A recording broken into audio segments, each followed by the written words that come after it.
Hello my dear lovely YouTube family and welcome again to my YouTube channel. My name is Varun Bajpayee and I am a mathematics mentor. तो सबसे पहले तो यार मैं आप सभी से दिल से माफ़ी मांगना चाहता हूँ क्योंकि मैं इस वीडियो को लाने में थोड़ा सा लेट हो गया, बट कोई नहीं, आज होली का दिन है तो आई विश यू सबसे पहले तो I wish you a very happy Holi to all my dear lovely students. ठीक है, तो आज के इस स्पेशल ओकेजन में मैं आप सभी के लिए एक बहुत ही तगड़ा वाला सरप्राइज़ लेकर के आ गया हूँ। ठीक है, तो ये सरप्राइज़ क्या है, इसमें कैसे आपको हेल्प होगी, कैसे आप इससे बेनिफिट ले पाओगे। ठीक है, तो इस सरप्राइज़ को पूरा इन डिटेल जानने के लिए आप इस वीडियो को प्लीज़ कंप्लीट वॉच करिए। ठीक है, अगर आपको लिटरली इससे कुछ फ़ायदा आपको उठाना है, अगर आपको लगता है कि हाँ इससे कुछ आप फ़ायदा ले सकते हो, और मैं लिटरली आपको बता रहा हूँ, ये जो मैंने यहाँ पे वर्ड लिखा है सरप्राइज़, ठीक है, इस सरप्राइज़ में मैं आपको ऐसी चीज़ देने वाला हूँ, ऐसा कंटेंट प्रोवाइड करने वाला हूँ डियर कि जो आप पेड, आप लिटरली बता रहा हूँ, बहुत चैनल्स आपको हर जगह पे अपना फाउंडेशन सीरीज का, फाउंडेशन कोर्स का, बहुत जगह पे ये ब्रिज कोर्सेज के नाम पे ना कोर्सेज भी सेल आउट होते हैं, बट वही चीज़ और उससे कई गुना ज़्यादा बेटर मैनर में मैं आपको अपने चैनल पे फ्री ऑफ कॉस्ट पढ़ाने वाला हूँ। तो आई होप आप सबको आइडिया लग गया होगा कि मैं आज किस चीज़ की बात करने वाला हूँ। ठीक है, तो आज बेसिकली मैं अपने इस चैनल से, ठीक है, लॉन्च कर रहा हूँ फाउंडेशन सीरीज। स्पेशली ये उन बच्चों के लिए है जो क्लास 10th से 11th को मूव ऑन कर रहे हैं। ठीक है, ये फाउंडेशन सीरीज स्पेशली उन बच्चों को सबसे ज़्यादा हेल्प करेगी जो क्लास 10 से 11th में मूव ऑन कर रहे हैं। अब फिर वो 11th में जा करके चाहे वो आगे जेई को फोकस करें, या फिर जा करके नीट को फोकस करें, या फिर किसी भी अदर कॉम्पिटिटिव को फोकस करना चाहते हैं इन फ्यूचर। ठीक है, अब जरूरी नहीं कि सारी लेकर ना आपकी साइंस स्ट्रीम के बच्चों के लिए ही है, नहीं, अगर आप कॉमर्स भी आपने लिया है, आगे जा करके आप बैंकिंग सेक्टर को या फिर आप डिफेंस सेक्टर को फोकस करना चाहते हो, तो भी आपके लिए ये सीरीज बहुत ही ज़्यादा इम्पोर्टेंट होने वाली है। वाई? बिकॉज अभी ना एक बहुत ही, मैं आपको इम्पोर्टेंट एक सिनेरियो समझाता हूँ, बहुत ध्यान से समझना। अभी ना जो आपका जो दिमाग का लेवल है, जो अभी आपका ब्रेन है ना, इस स्टेज को क्या बोलते हैं ना, बचपन वाली स्टेज बोलते हैं। ठीक है, इस स्टेज को क्या बोलते हैं, बचपन वाली स्टेज बोलते हैं। ठीक है, अभी जो आप स्टेज में हो, अभी आपको लगता है ना कि नहीं, अरे मुझे तो दुनिया भर का ज्ञान है, मेरे पास तो ना मोबाइल है, मुझे हर चीज़ का ज्ञान है, क्योंकि अभी क्या है ना, आपके पास इंस्टाग्राम है, आप हर सोशल मीडिया प्लेटफॉर्म से कनेक्टेड हो। ठीक है, रील्स के थ्रू आप बहुत सारा कंटेंट कंज्यूम करते हो, तो आपको क्या लगता है, अरे मेरे पास तो बहुत ही जितना नॉलेज मेरे पास है वो इनफ है, मैं अपने अकॉर्डिंग डिसीजन ले सकता हूँ। बट बिलीव मी, जो आप अभी कंटेंट कंज्यूम कर रहे हो, ठीक है, वो आप अपने अकॉर्डिंग कंज्यूम नहीं कर रहे हो, वो आपको कंज्यूम करवाया जा रहा है वो। बट अभी आप उस लेवल पे चीज़ों को सोच नहीं पाते हो, अभी आपकी उतनी साइकोलॉजिकल पावर अभी इतनी ज़्यादा डेवलप हुई नहीं है। ठीक है, तो आपको कहीं ना कहीं आपको लगता है, ये आपका भ्रम है कि आपको लगता है कि नहीं, मुझसे ज़्यादा दिमागदार कोई है नहीं, मुझसे ज़्यादा समझदार कोई है नहीं, मैं अपने डिसीजन खुद ले सकता हूँ। बट ये गलत है। ठीक है, मैं आपको इस वीडियो में प्रूव भी करूँगा, अभी आपको नहीं प्रूव भी करूँगा। क्यों? क्योंकि डियर, अभी तक जो भी आपने पढ़ाई की, जो भी आपने पढ़ाई की, ठीक है, जो भी आपने पढ़ा है, आपको लगता है ना कि अरे अगर अभी तक मैंने जो पैटर्न फॉलो किया है ऐसा ही पैटर्न आगे भी फॉलो करूंगा। अभी तक अगर मैंने 70 80 90% स्कोर कर लिया तो वही पैटर्न फॉलो करके आगे भी 80 90% इजीली स्कोर कर लूंगा। बट यही आपकी सबसे बड़ी गलती होगी, सबसे बड़ी गलती साबित होने वाली है। अगर आपने अपना पैटर्न, अगर आपने अपना लाइफस्टाइल अब नहीं छोड़ा, अब अगर इसको चेंज नहीं किया, तो आगे आने वाले टाइम पे आपको बहुत ज़्यादा प्रॉब्लम फेस होने वाली है, आप बहुत ज़्यादा प्रॉब्लम फेस करने वाले हो। बिकॉज अभी ये आपका स्टेज है, ठीक है, ये अभी आप करंट स्टेज है आपका, ठीक है, ये आपका करंट स्टेज है, और अभी जो आपको आगे जाना है ना, ये आपका 11th का स्टेज है। ठीक है, ये आपका 11th का स्टेज है। ठीक है, क्लास 11th का ये स्टेज है। तो आपका स्टेज और ये क्लास 11th का स्टेज, देख पा रहे हो कितना एक बड़ा गैप है, ये गैप देख पा रहे हो। इस गैप को जिस बच्चे ने फिल नहीं किया, इस गैप को जिस बच्चे ने फिल नहीं किया, वो बिलीव मी, यहाँ पे 11th में पहुंचते ही मुश्किल से 2 से 3 महीने में वो अपने हाथ खड़े कर देगा। मुश्किल से 2 से 3 महीने में, बिलीव करो, 2 से 3 महीने, बस ज़्यादा नहीं, 3 महीने। जैसे ही आपका पहला एग्जाम होगा ना स्कूल का, आपको वहाँ पे, यहाँ पे ना जो बच्चे 90% तक मार्क्स लाते हैं ना, जो बच्चे यहाँ पे 90% तक मार्क्स लाते हैं ना, वो यहाँ पे पासिंग मार्क्स तक लाने में उनको बहुत मेहनत करनी पड़ती है। मतलब पासिंग मार्क्स लाने में ये बच्चे स्ट्रगल करते हैं। ये लेवल है आपका 10 से 11। मैं आपको डरा नहीं रहा हूँ, मैं बस इतना आपको समझा रहा हूँ। देखो, यहाँ पे मैं आपको डराने के लिए नहीं आया हूँ, मैं आपकी हेल्प करने के लिए आया हूँ। बट उसके लिए पहले आपको समझना पड़ेगा, आपको अपनी जो क्या बोलते हैं, आपको अपना लेवल अभी आइडेंटिफाई करना पड़ेगा कि आप असली में हो कहाँ पे और अभी आपको जाना कहाँ पे। ठीक है, तो ये जो गैप है, ये जो गैप है ना, इसको फिल करने के लिए अभी आपको सबसे पहले जो बेसिक चेंज है वो आपको अपनी लाइफस्टाइल में चेंज करना पड़ेगा।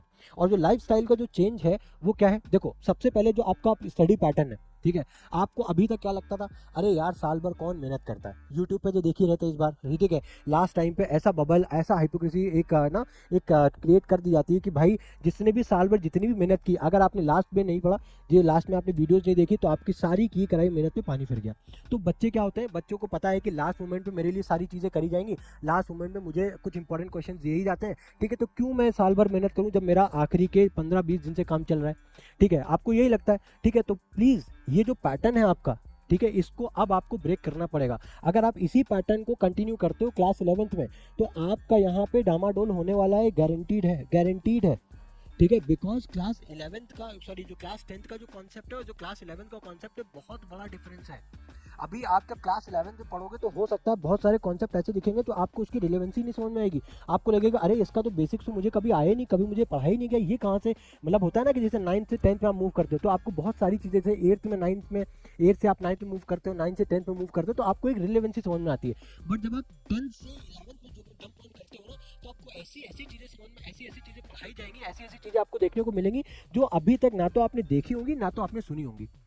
तो क्या होता है कि जब आप यहाँ पे जाते हो ना, आप अपना कॉन्फिडेंस लूज कर देते हो। कॉन्फिडेंस लूज करने की वजह से क्या होता है कि आप बीच में ही अपना जो प्रिपरेशन है उसको छोड़ देते हो और आप कहीं दूसरे रास्ते में भटक जाते हो, ठीक है। तो उसके लिए ये जो गैप है ना, इसको फिल करना बहुत ज़्यादा ज़रूरी है।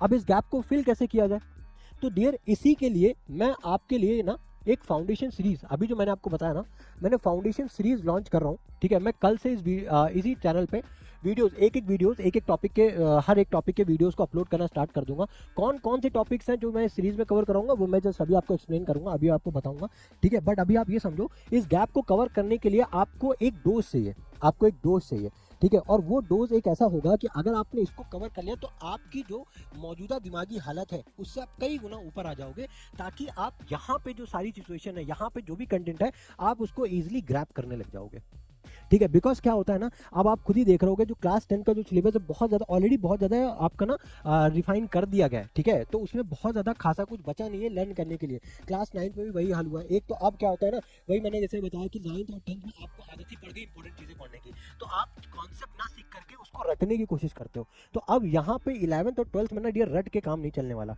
इनफैक्ट बोर्ड में भी आपका रट के काम नहीं चलने वाला। अगर आपको लगता है, आप अभी इसी बार का 12th क्लास का फिजिक्स का बोर्ड का पेपर देख लो, जिन बच्चे ने भी रट के गए हैं, जो बच्चे वन शॉट पे बिलीव करते थे, ना 15 दिन 20 दिन में पढ़ के चले, उनका सबकी 12th में बोर्ड्स में पेपर में, फिजिक्स के पेपर में हालत खराब हो गई है, ठीक है। तो 11th 12th डियर आपका 9th 10th के जैसा तो नहीं है, ये तो आप अपने दिमाग से पूरी तरीके से बात हटा दो, ठीक है। और रही दूसरी बात ये, एक तो पहली बात ये कि हम लास्ट मोमेंट पे जो पढ़ के चले जाते हैं, आपको वो साइकिल अपना ब्रेक करना है, ठीक है। लास्ट मोमेंट पे आप पढ़ने वाली आदत नहीं है, हमें नहीं डालनी है, ठीक है।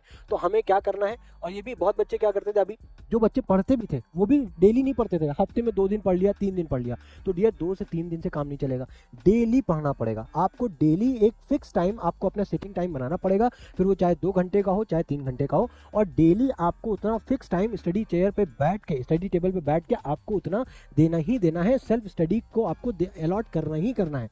और सेल्फ स्टडी का मतलब ये होता है कि फिर वहाँ पे आप अपने एंड से क्वेश्चंस को प्रैक्टिस करो। सेल्फ स्टडी का मतलब ये नहीं होता कि अरे हमने वीडियोस बना लिए, उतने टाइम में हमने नोट्स बना लिए, वो पॉइंट है ना, मैं सेल्फ स्टडी में काउंट नहीं करता हूँ। सेल्फ स्टडी में मैं वो पॉइंट काउंट करता है जहाँ पे आप अपने एंड से चीज़ों को सीख रहे होते हो, या फिर नोट्स को लाइक रिवाइज कर रहे होते हो। मैथ्स की बात करूँ तो वहाँ पे आप क्वेश्चन को सॉल्व कर रहे होते हो, वो एग्जैक्ट टाइम होता है आपका सेल्फ स्टडी का। बात समझ रहे हो, उस टाइम को कैलकुलेट किया करो सेल्फ स्टडी में। तो सेल्फ स्टडी, अगर मैं वही बोलता हूँ, अगर आपने मिनिमम 1 घंटे भी दे दिया ना सेल्फ स्टडी को, 1 से 2 घंटे भी दे दिया, मोर देन इनफ है आपके लिए, ठीक है। आप बोलते हो ना 7 से 8 घंटा होता है जब आप अपना कॉन्सेप्ट को लर्न करने होते हो, वीडियो को देख रहे होते हो, नोट्स बना रहे हो, तो वो टाइम तो आपका अपना नॉर्मल टाइम है, उसमें आप कर सकते हो। अगर आप उसमें कोई पैरेलल कोई और भी एक्टिविटी में इन्वॉल्व हो तो कोई ज़्यादा दिक्कत नहीं है। बट जब आप सेल्फ स्टडी कर रहे हो तो आपको पूरा पिन पॉइंट फोकस करना होता है, और पिन पॉइंट अगर आप 1 से 2 घंटा भी फोकस कर लेते हो, मोर देन इनफ है। तो ये जो आवर है, ये आपको डेली कंसिस्टेंट मैनर में आपको मेंटेन करके चलना है, ठीक है। अगर आप लिटरली 11th और 12th में एक अच्छा परफॉर्म करना चाहते हो, और अगर आपका गोल कोई लाइक जेई को क्रैक करना है, अगर नीट को क्रैक करना है, या फिर किसी भी डिफेंस सेक्टर के कोई भी डिफेंस सेक्टर का हो, या फिर आप लाइक ना आगे अकाउंट्स के, आपको एक अपना ना, जैसे मैंने अभी आपको बताया कि आपको अपना स्टडी साइकिल, जो आपको पैटर्न है वो ब्रेक करना पड़ेगा, जो आप अभी तक फॉलो करते आ रहे थे। अब आपको अलग पैटर्न अप्रोच करना पड़ेगा। अब आपको डेली मेहनत करनी पड़ेगी, और आपको लास्ट मोमेंट पे रिलाय नहीं करना है। आपको डेली कंसिस्टेंट मैनर में छोटा छोटा सा, ज़्यादा नहीं, छोटा थोड़ा मेहनत करनी है, बट वो डेली कंसिस्टेंट मैनर में हमको मेहनत करनी है, तब जा करके कहीं आप रिजल्ट प्रोड्यूस कर पाओगे।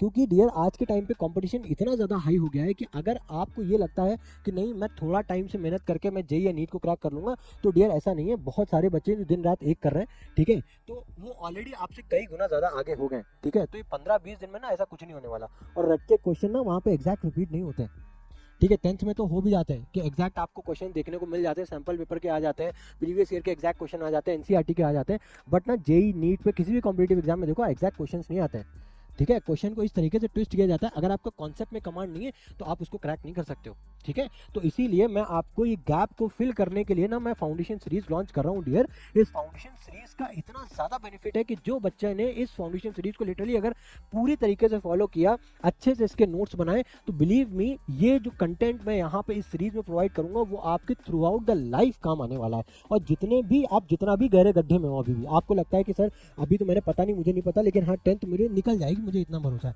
तो कितना भी आप गहरे गड्ढे में हो, आपकी कॉन्सेप्ट, आपका फंडामेंटल में इतना ज्यादा स्ट्रॉन्ग कर दूंगा इस सीरीज से कि लिटरली डियर आपका जो बेस है वो आपका ऐसा टॉप पे आ जाएगी कि आप कैसे भी क्वेश्चन, कितना भी तगड़ा वाला कॉन्सेप्ट हो, आप उसको इजीली स्मूथली आप उसको एनहांस, आप उसको लाइक लर्न कर पाओगे और उस पर अपनी कमांड को हासिल कर पाओगे, ठीक है ना। तो आज अब देखो, अब मैं यहाँ पे जो भी इस सीरीज में जितने भी कॉन्सेप्ट है, जो भी आपको चैप्टर्स है, ठीक है, जो हम लोग इस सीरीज में पढ़ने वाले हैं, वो अब मैं यहाँ पे डिस्कस करने वाला हूँ, ठीक है। तो सबसे पहले मैं आपको इस सीरीज में जो सबसे पहला चैप्टर है वो हमारा टाइप्स ऑफ नंबर्स है। मैं आपको सारे नंबर्स के जो टाइप्स है वो इन डिटेल में आपको यहाँ पे बताने वाला हूँ कि कौन कौन से टाइप्स के नंबर्स हैं जो आपको इस सीरीज में पढ़ने हैं, ठीक है।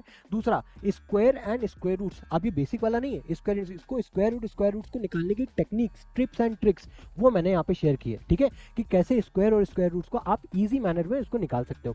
सेम उसी मैनर में मैंने क्यूब एंड क्यूब रूट्स को निकालने की टिप्स एंड टेक्निक्स आपको बताई है कि आप जल्दी से, ठीक है, थोड़ा कम टाइम में कैसे क्यूब एंड क्यूब रूट्स को निकाल सकते हो। फिर उसके बाद बात करते हैं रेशियो एंड प्रोपोर्शन। ये बहुत बेसिक चैप्टर लग रहा होगा आपको लग रहा है सर ये क्या पढ़ाएंगे, तो मैंने जाने कब बचपन में पढ़ा था। पता है मुझे, आपको पता भी होगा, रेशियो एंड प्रोपोर्शन आपने सबको पता है, रेशियो का मतलब दो नंबर्स का हम कंपैरिजन करते हैं, सबको पता है। बट जब इन टॉपिक्स का एक किसी भी टॉपिक में अगर एक्सटेंसिव यूज आ जाता है ना, तो आपको इनकी प्रॉपर्टीज आपको बहुत अच्छे से नहीं पता होती।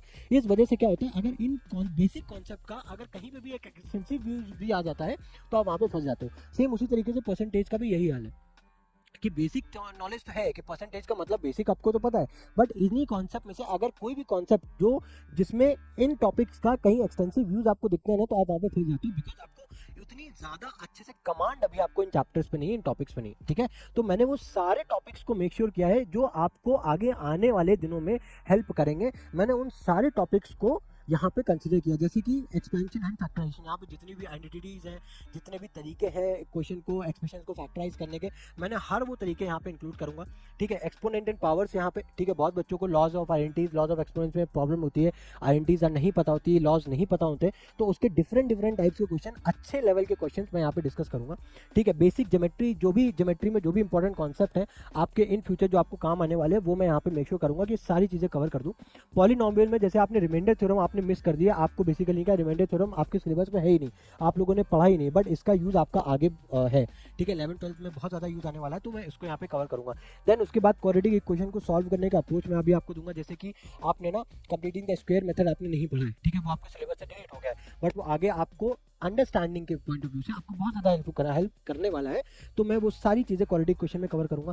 कोऑर्डिनेट ज्योमेट्री में मैं वो सारी चीज़ें कवर करूंगा जो आप आगे आने वाले टाइम पे पढ़ने वाले, जैसे स्लोप क्या होता है, ठीक है, 2 लाइन की इक्वेशन क्या होती है, ठीक है, आपका स्लोप इंटरसेप्ट फॉर्म क्या होता है, कुछ बेसिक जो बातें हैं वो हम लोग कोऑर्डिनेट ज्योमेट्री में पढ़ेंगे, ठीक है। उसी तरीके से ट्रिग्नोमेट्री का कुछ एक एक्सटेंसिव यूज हम लोग देखेंगे, कॉम्प्लीमेंट्री एंगल्स क्या होते हैं, सप्लीमेंट्री एंगल्स क्या होते हैं, 90 माइनस थीटा, 180 प्लस थीटा, ठीक है, ये सब क्या होता है, बहुत सारी बातें हैं, इन डेप्थ हम लोग ट्रिग्नोमेट्री की चर्चा करेंगे और ऐसे पॉइंट्स कवर करेंगे जो आपके आने वाले क्लास 11th और क्लास 12th की जर्नी में हेल्पफुल साबित होंगे।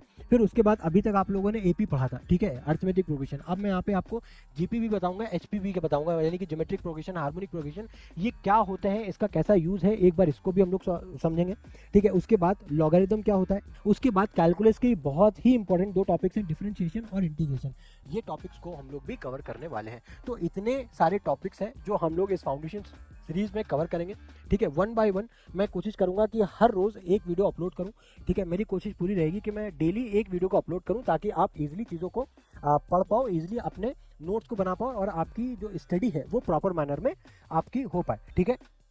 बट मेक श्योर करना जब भी आप ये वीडियो को देख रहे होगे, जब भी आप कोई भी लेक्चर इस सीरीज़ का वॉच कर रहे होगे, तो प्लीज़ मेक श्योर करना कि नोट्स डियर अच्छे से बनाना और नोट्स अपने पॉइंट ऑफ व्यू, अपनी अंडरस्टैंडिंग से बनाना, अपनी लैंग्वेज में बनाना, ठीक है। क्योंकि नोट्स ऐसे होते हैं ना डियर जो हमेशा आपके काम आते हैं। तो नोट्स जब भी बनाना हमेशा एक बात का याद रखना, अपने अपने तरीके से नोट्स बनाया करो।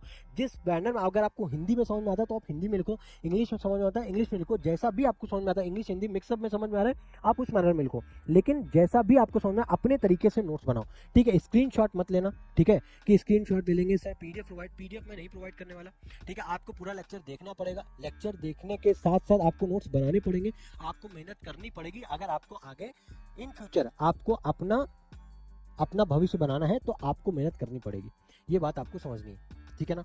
तो आई होप ये वीडियो आपको बहुत ज़्यादा पसंद आई होगी और आप एक्साइटेड भी होंगे, ठीक है। तो कल मैं आपके लिए जो पहला चैप्टर है टाइप्स ऑफ नंबर्स वो कोशिश करूंगा अपलोड कर दूं, ठीक है। तो कल से हम लोग अपनी एक नई जर्नी स्टार्ट करने वाले हैं, ठीक है। कल से कर दूं, अच्छा ये आप मुझे बताना कमेंट सेक्शन में बताना, ठीक है। आप कमेंट सेक्शन में बताना या फिर मुझे इंस्टाग्राम पे मैसेज करना कि मैं कल से कर दूं या फिर जैसे अभी 18 तारीख को आपका एग्जाम लगा है तो 18 तारीख के बाद से मैं लॉन्च करूँ, या आप मुझे बता देना, उसी तरीके से मैं जो वीडियोज़ है वो अपलोड करना स्टार्ट कर दूंगा, ठीक है। तो मिलते हैं डियर आपके साथ नेक्स्ट चैप्टर से, ठीक है, टाइप्स ऑफ नंबर्स में मिलते हैं, ठीक है। Till then goodbye, thank you.